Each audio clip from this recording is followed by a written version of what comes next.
and potentially deprives Elliott of achieving successes and honors in teaching title. That says the careers of professional athletes are short and precarious, providing limited windows to have the opportunity individual and team achievements. The line of cases that have previously held that proper suspensions of professional athletes can result in irreparable harm to the player. Yep, and that's interesting, and that's to get this thing back to court. So then they get back to court. This is why Tom Brady served for it. They get back to court. Then they start arguing. Boy, Goodell looks like an ass. Boy, Henderson looks like an ass. And then they're sitting there going, well, those guys are not fair. Oh, by the way, here's a legal agreement you agreed to saying that they can do whatever they want. And so we're going to sit here and we're going to bid. We're going to say it's unfair.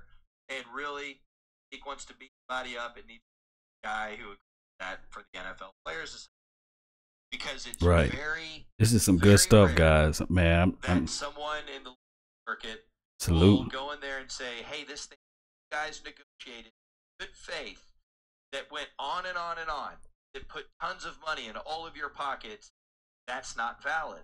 That's basically what has to happen for him to not get, because of all this crap we've heard about this Article 46, basically leads sorts of up to the discretion of Roger Goodell. Yeah, I meant to say irreparable. Here's some more, Judge. When deciding whether to grant an injunction, courts must balance the claims of injury and must consider the effect of each party of the granting withholding of the requested relief, yada yada. The NFL argues that the harm it will suffer as a result of an injunction is greater than that of Elliott because the NFLPA and NFL have agreed upon internal procedure that will be eviscerated by an injunction in this case. Okay, so and then just to kind of put it all in perspective, they're basically saying they're setting the groundwork for the court case. Mm-hmm. They're saying, how can you do this? We have agreed that we are allowed to do this. How can you say this? So they're just setting the groundwork for what's going to come up when this thing goes to court. The judge says the argument is unpersuasive. While the NFLPA and NFL have an agreed-upon procedure, that procedure is intended to be one of fundamental fairness. Given the current set of facts, an injunction does not eviscerate the internal procedures of the NFL and NFLPA, but merely ensures the internal procedures are being carried out in the appropriate manner.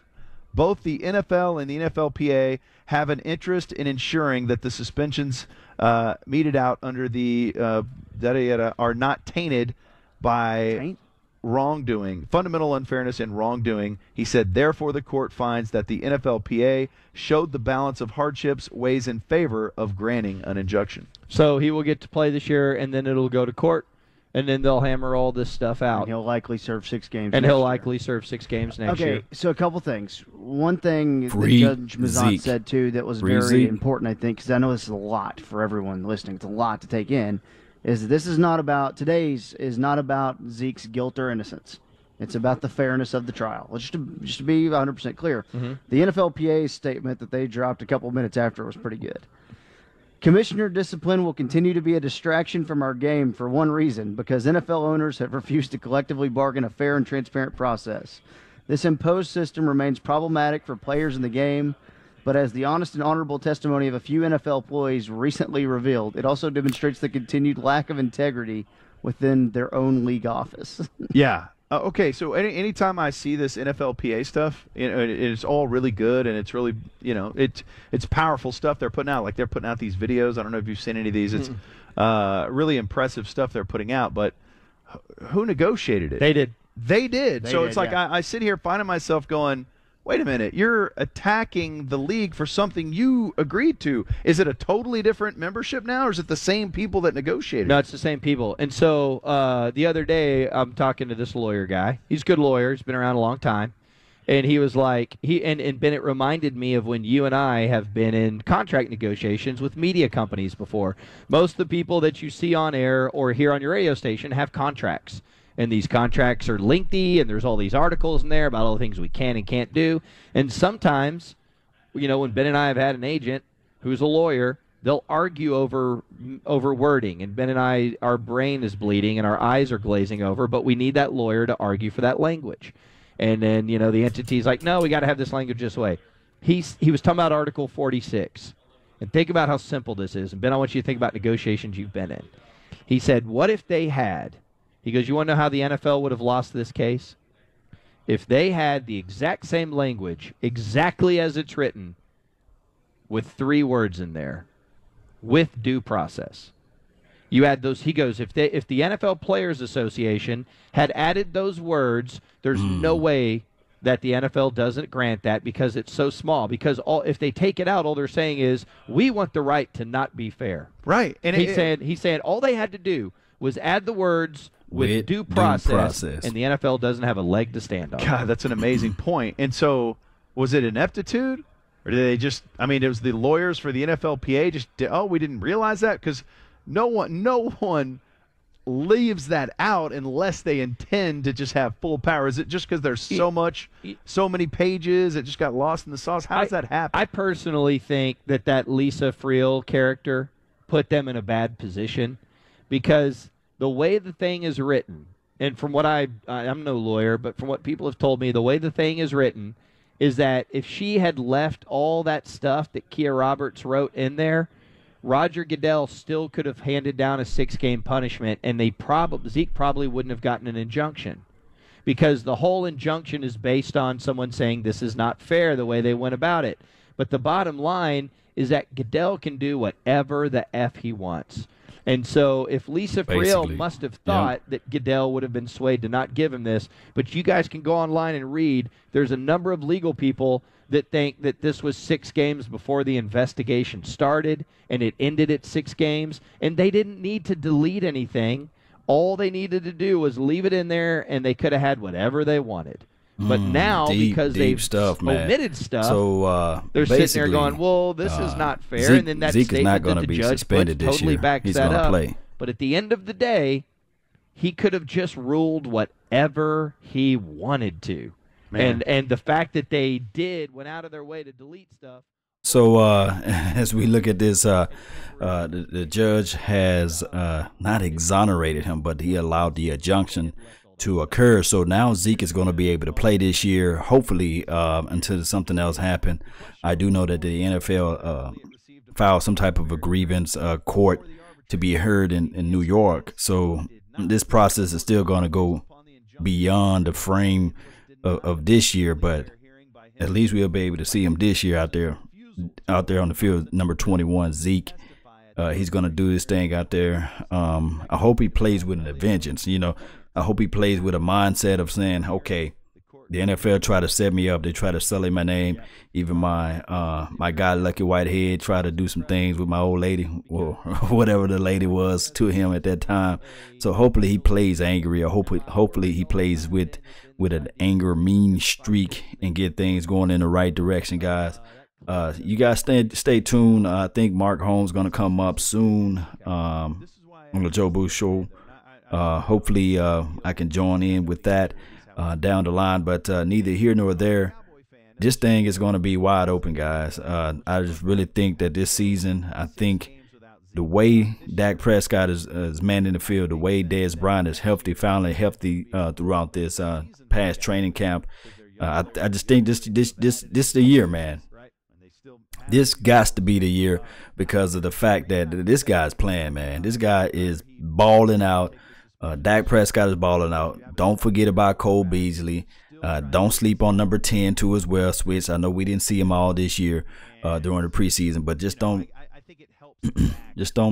sleep on that.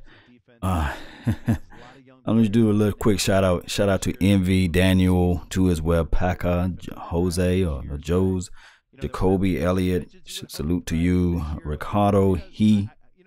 2016. Good name, Marquez and or Marcos. That's how you say your name, Marcos. Pierre, Black Wolf, Brandon Bryant, Isaac too as well. Run Zeke, run free Zeke. We're going to get this thing on and popping this year. It's going to be live like 95, baby. It's going to be on. Appreciate you, Louis Campos and Ron Smith in the house. What about Jordan Lewis? Yeah, what about him? Number 27. He may or not, I don't know. I would like to see him against this NFL level. Hopefully they'll just slide him in slow. Don't just try to throw him in the fire real quick.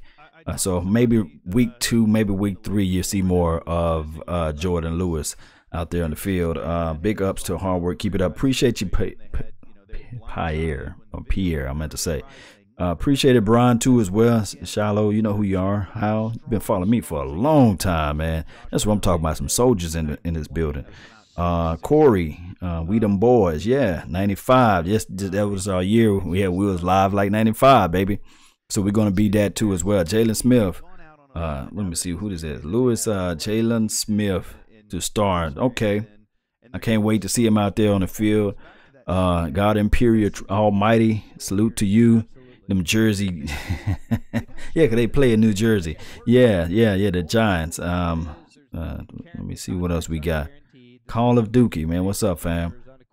Yeah, so this was 105.3 The Fan. They got some good content, either between them and sports. I think 1310 The Ticket. They pretty good too as well. Kill me if we have a strike. No, we have to have it. I need this cocaine. See what they talking about now. What? I think he's right. I'm not. I don't hope that one happens. I should rephrase that because I love away Cowboys football. I love from the me. NFL. No, sir. I love fantasy football. I love Dallas Cowboys football. But I wouldn't have it personally. I wouldn't have any issue with any player who's like, I'm striking. I wouldn't be mad. I'd be. They're talking about player strike, but these players need to get their money and get guaranteed contracts. Salute to Sarah too as well. Shout out to you. Been following the channel for a long time. Boomer Sooner. Salute Nicole or Nicholas. I can't read today, man. I don't have my contacts in, so it's kind of me squinting my eyes and things of that nature. We doing good. Free Zeke, Barry B in the house. Mark Dyer. That's how you say your name. Free Zeke. Y'all tweet Zeke and get things going. Even tweet his mom. His mom very socially active too as well on the Twitter too as well. So you guys do that, man, and hopefully I can just get things all together and we'll be ready for tomorrow. I'm gonna try to do a live show tomorrow where we do call-ins, predictions again. I'm gonna have my guy Derek to come back on too as well from Project Shanks. He's going to be on the show too as well, and we're just going to do this thing live again, and hopefully we get the phone lines together. Jackie, salute to you too as well, and Raymond, everybody that's in the chat box, man. Free Zeke gonna play. Zeke gonna show the world that he is, and I mean he is the absolutely nothing but the best running back in the league. I already know people got the Derrick Johnsons of the world, or whoever his name is, and the what's that guy, Bale. We're gonna see, this Zeke guy, he's gonna really put this thing back on the map where Dallas Cowboys supposed to be and always be. The beast of the East, king of the East, however you want to put it, the team that's flying out from the West to conquer the East, that's the Dallas Cowboys. We all know we in the house, we ready to rock this thing. We're going to rock it left and right. We already know, man. We already know. 214. That's what I'm talking about. Victor Baker. Yes, indeed. See, that's what I'm talking about, man. Y'all getting me so crumped and hyped. Man, you just don't know, man. Get y'all stuff together. Get your popcorns ready. Hey, those who are in the Dallas area, let me know who got the best barbecue, because I haven't had barbecue none this week. I need to get my regimen up. So you guys put in the chat box or put in the comment box below where I can find me a barbecue rib plate at, because I'm starving. I'm talking about smoke. I'm talking about falling off the bone type of barbecue, and I already know where I can get the beer. I need some barbecue though, I haven't got my grill yet and none of that stuff. So we almost closing in on the house. Salute to that too as well. So hopefully you guys can see my quote unquote game room coming soon. You know what I mean? And we're going to get this thing live, crunk, ready, all those things put into one. Yeah, that will spell Law Nation. That's what that is right there, baby. Who else we got? David in the house holding. What's going on with Zeke? It's Friday. Yes, LOL. Zeke is free for the time being, And Zeke just need to he need to lay low and ready to get this thing egg on their faces. That's from VZP. Yeah, what's up, game wise? What part of Dallas you in for the barbecue place? I'm in North Dallas right now.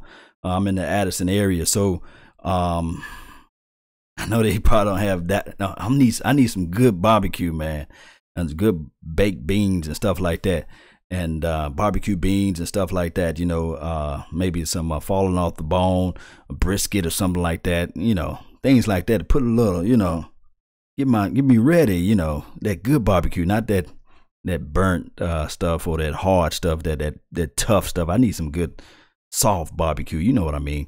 All right, so Mumford's in Victoria, Texas, legit. All right, I'm gonna follow these places now. If they ain't, I'm gonna come out there. You guys gonna make a review on it. Do meet up at the DFW. Yeah, we gonna meet up, man. Go to the Star, go to the game, and all that stuff too as well. But this is not for a full show, guys. I just want to be able to just put out there what 105.3 The Fan was talking about. And as far as free to Zeke, the judge said, hey, to make this thing accurate and make this thing, I guess, reasonable for everybody, allow the kid to play until all this stuff is over with. They can't, the NFL try to do things inverse way. You know, they try to have you guilty until you prove yourself innocent, when we all know it's innocent to proven guilty. And then all the other red flags, we all know the young lady, may God bless her and all that good stuff, but still at the same time, she got some conniving ways, you know, and it just could be just a love or scorn. She see the guy moving on and just getting money now all of a sudden. And yeah, Zeke was dumb, you know, doing all crazy stuff, you know, with the lady, but we all been down that road before. And it's just one of those bad situations that the NFL should have said, you know what, the inconsistency, if Zeke would have put his hands on her, it would have been a little bit more damage. We just don't know. It's a hearsay moment. Let's just push this over to the side. But they decided to fight this thing, and it just don't look right. You know, at the end of the day, Zeke going to look bad still, and the NFL going to look bad. So nobody wins, and we all know what happens with Tiffany girl, the alleged victim. She's going to look bad out of the scenario. And the thing is, young people out there, get your life in order. You know, go for a career path. You know, if college not your thing, then try to get you a trade. You know, if trade not your thing, then try to be the best that you can be at whatever field you try to elevate yourself in. But just don't try to slander and throw people under the rug. And if they are, you know, if somebody's being, you know, damaging to you or causing you harm, then like they say with a hot stove, stay away from it. And if you can't stay away from it, go get counseling, go get help, and have your track record to speak for itself. Now, if she was going to like a church or somewhere where it's like a pastor or somewhere like a counselor can just say, hey, these are some private conversations that she had with me, somebody reputable enough to vouch for you. But if that's not the case nor the scenario, if you just want to sully and denigrate somebody because they moved on or because you just they no longer want to be with you, don't try to throw that person under the rug, because at the end of the day, everybody look foolish. That's all I have for today, man. I really, really, really thank everybody for being in the chat box. Don't forget my guy Mark Holmes and Joe Boo. They're gonna have a show later on. I'm gonna try to call in too as well to that show and spread my sentiments, my thoughts, my knowledge on the game or what have you. Remember what I said, 31-14, Cowboys all day, every day. Free my brother Zeke. And remember, you're listening to nothing but the best. Salute. I'm out. Peace.